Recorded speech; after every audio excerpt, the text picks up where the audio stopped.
Hello friends, welcome back to my channel learn with Richa. हम कक्षा 10वीं वार्षिक परीक्षा 2024-25 की तैयारी में हम आज वार्षिक परीक्षा प्रश्न पत्र 2024 के प्रश्न 15 से प्रश्नों को हल करेंगे। आइए देखते हैं। तो प्रश्न है, संख्याओं 6 और 20 का एचसीएफ ज्ञात कीजिए। तो संख्याओं 6 व 20, तो क्या निकालना है? एचसीएफ 6 20 बराबर ज्ञात करना है। तो 6 के गुणनखंड क्या क्या होंगे? देखो, 2 तिया 6, 20 के क्या होंगे? 2 दूनी 4, 4 पंचे 20। तो क्या हो जाएगा? एचसीएफ 6 20। तो एचसीएफ में क्या करते हैं, जो कॉमन होता है ना। तो देखिए, 2 यहाँ भी है, 2 यहाँ भी है ना। तो ये कॉमन है, तो एक बार 2 लिख ली। और कहीं कॉमन है? नहीं है कुछ। तो एचसीएफ क्या हो जाएगा? 2 हो जाएगा। जो उभयनिष्ठ गुणनखंड होते हैं उन्हें लिख लिया जाता है। तो इसका एचसीएफ क्या होगा? एचसीएफ 6 20 कितना होगा? 2 होगा। 140 को अभाज्य गुणनखंड के गुणनफल के रूप में व्यक्त कीजिए। तो हमें क्या निकालना है? 140 के अभाज्य गुणनखंड, है ना। अभाज्य गुणनखंड के गुणनफल के रूप में क्या करना है? व्यक्त करना है, ठीक है ना। ठीक है ना। तो हमें क्या करना है? 140 के अभाज्य गुणनखंड के गुणनफल के रूप में व्यक्त करना है। तो 140 के क्या होंगे? यहाँ से 2 सत्ते 14, 2 तिया 6, 1 बचा 2 पंचे 10, 5 सत्ते 35, 7 एकम 7, ठीक है ना। अब इसके अभाज्य गुणनखंड के गुणनफल के रूप में लिखिए 2 × 2 × 5 × 7, ठीक है ना। तो ये हो जाएगा, इस तरह से हम लिख देंगे। तो ये हो जाएंगे इसका हमने इन्हें अभाज्य गुणनखंडों के गुणनफल के रूप में व्यक्त कर दिया, ठीक है ना। इस तरह से करना है। अब प्रश्न की ओर बढ़ते हैं। प्रश्न है, द्विघात बहुपद 3x² - x - 4 के शून्य ज्ञात कीजिए। 3x से बहुपद द्विघात बहुपद, तो क्या दिया है? द्विघात बहुपद क्या है? 3x² - x - 4। इसके क्या निकालना है हमें? शून्यक। शून्यक मतलब मान, है ना। तो ये तो अरेंज है, ठीक है ना। जैसा बहुपद का मानक रूप होता है वैसा अरेंज है, ठीक है ना।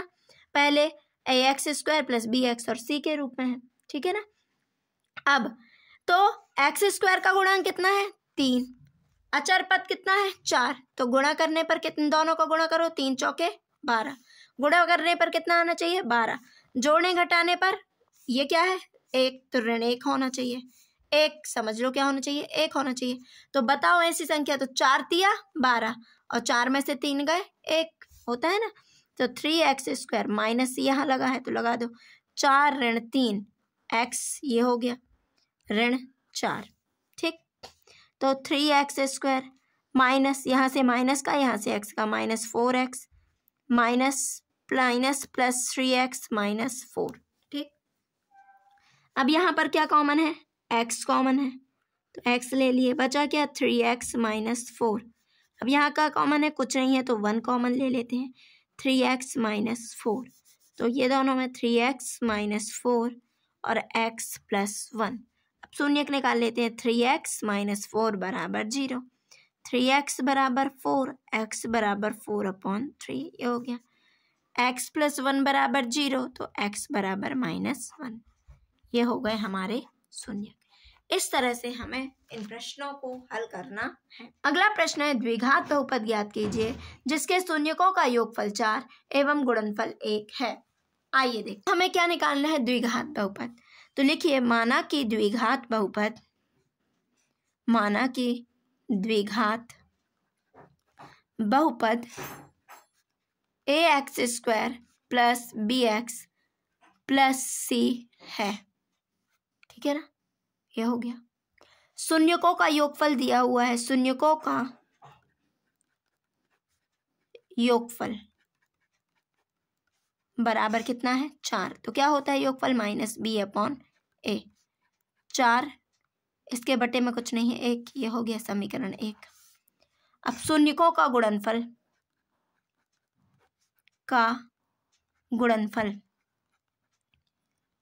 क्या दिया हुआ है, 1। क्या होता है शून्य का गुणनफल, C/A, 1। इसके बटे कुछ नहीं, 1। देखो दोनों में 1 का मान 1 सा आ गया ना, अब कुछ करने की जरूरत ही नहीं है। तो क्या हो जाएगा, समीकरण 1 व 2 से, समीकरण 1 व 2 से A बराबर 1, B बराबर क्या हो जाएगा, ऋण 4, है ना। यहाँ B की जगह 4 है ऋण, तो ये हो जाएगा ऋण 4, और C बराबर 1। ठीक, तो मान रख दीजिए A की जगह द्विघात बहुपद, ठीक है ना। A की जगह क्या रखेंगे, 1 x², B की जगह ऋण 4, ये लिख दिए ऋण 4 कोष्ठक में x, धन C की जगह 1, ये हो गया, है ना। तो क्या हो गया, x² plus minus minus 4x + 1, यही हो गया द्विघात बहुपद। निम्नलिखित समीकरण युग्म के लिए A1/A2, B1/B2 और C1/C2 के अनुपात ज्ञात कीजिए और बताइए कि हल संगत है या असंगत, ठीक है ना। तो आइए देखते हैं। 5x - 4y + 8 = 0, 7x + 6y - 9 = 0। इसको दे देते हैं समीकरण 1, इसको दे देते हैं समीकरण 2। निकालना है, अनुपात निकालना है, तो लिखेंगे समीकरण 1 की A1x + B1y + C1 = 0 से, व समीकरण 2 की A2x + B2y + C2 = 0 से तुलना करने पर, ठीक है ना। तो A1 का मान क्या होगा, 5, B1 का मान ऋण 4, C1 का मान 8, ठीक है। A2 का मान 7, B2 का मान 6, C2 का मान ऋण 9, ये हो गया। अब हमें ये देखना है कि हल संगत है या असंगत, तो देखते हैं। तो A1/A2 बराबर कितना हो जाएगा, 5/7, B1/B2 बराबर ऋण 4/6, 2 दूनी 4, 2 तिया 6। क्या ये आपस में बराबर है, 5/7 बराबर 2, ऋण 2/3, ये ऋण है ना, ठीक है ना, ये ऋण 2/3, ठीक। क्या ये बराबर है, नहीं है। ये किसके मान है, A1/A2 बराबर नहीं है B1/B2 के, है ना। अतः समीकरण युग्म के हल संगत है ना। A1/A2 बराबर B1/B2 है ना, नहीं A1/A2 बराबर नहीं है B1/B2 के, इसलिए समीकरण हल कैसे होंगे, संगत होंगे, ठीक है। अगला प्रश्न, निम्नलिखित रैखिक समीकरण युग्म को हल कीजिए, ठीक है ना। तो आइए देखते हैं। x + y = 14, x - y = 4, यह है समीकरण 1, यह है समीकरण 2। समीकरण 1 से, ठीक है ना, क्या है समीकरण 1, x + y = 14, तो x बराबर क्या हो जाएगा, 14 - y, समीकरण नंबर 3, ठीक। अब जहां से मान निकाले हैं वहां तो रखेंगे नहीं, इस x के मान को समीकरण 2 में रख दो। तो x बराबर 14 ऋण y, समीकरण 2 में रखने पर रखो x ऋण y बराबर 4, तो क्या है, x बराबर 14 ऋण y बराबर 4, 14 ऋण धन, है ना, तो जुड़ेंगे ये 2y, लेकिन चिन्ह ऋण का लगेगा, ऋण 2y बराबर 4, तो 14 ये साइड है तो ये धन का ऋण का हो जाएगा, और ये साइड जाएगा तो धन का। 14 में से 4 गए, 10 बराबर 2y, तो 10/2 बराबर y, 2 एकम 2, 2 पंचे 10, तो क्या हो जाएगा, 5 बराबर y या y बराबर 5, ठीक, ये आ गया।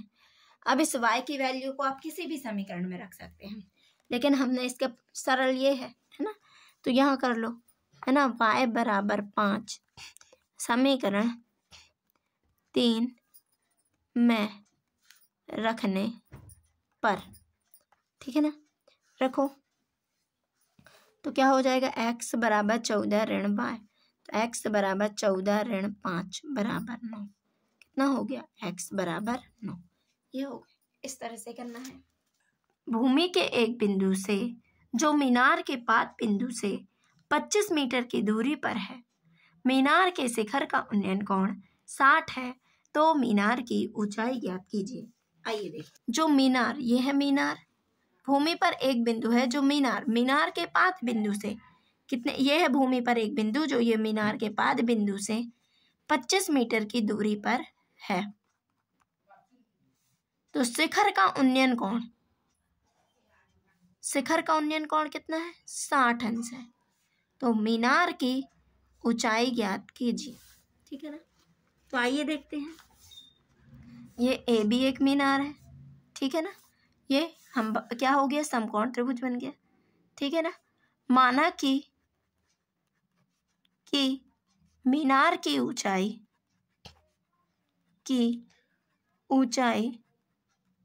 ए बी बराबर h है, ठीक है ना। बी सी बराबर 25 मीटर, कोण ए सी बी बराबर 60 अंश,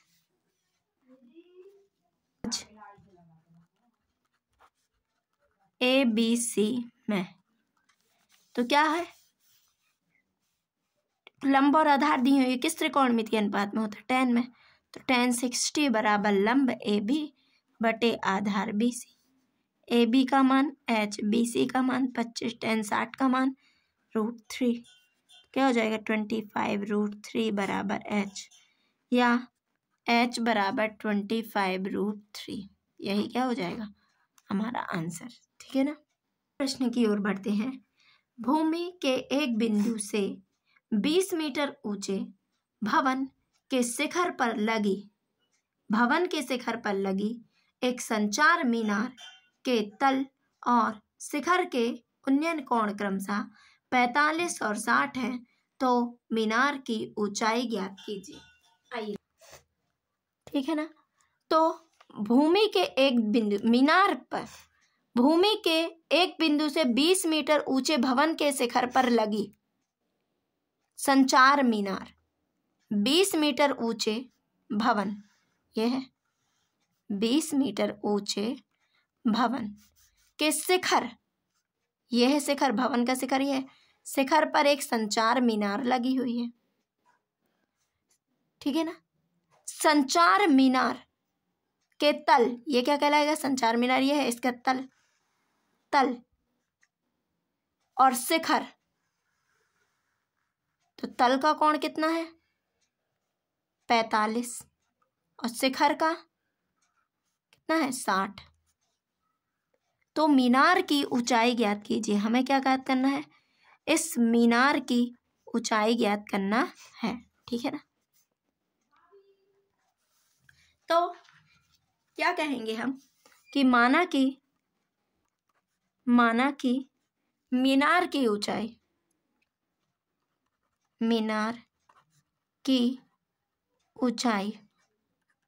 क्या मान लेते हैं, AD बराबर h है, ठीक है ना।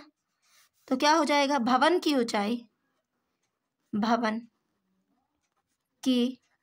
ऊंचाई AB बराबर 20 मीटर, ठीक, भवन की ऊंचाई,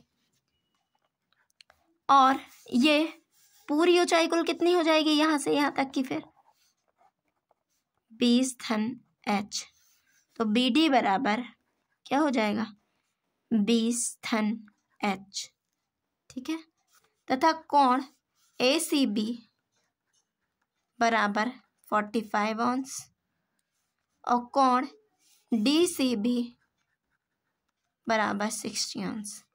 तो समकोण त्रिभुज, छोटा वाला ले लेते हैं पहले, ABC में, ठीक है ना, ये भी नहीं पता हमें, है ना, लेकिन ये इसमें हमको लंबाई पता है, ये आधार नहीं पता, लंब पता है।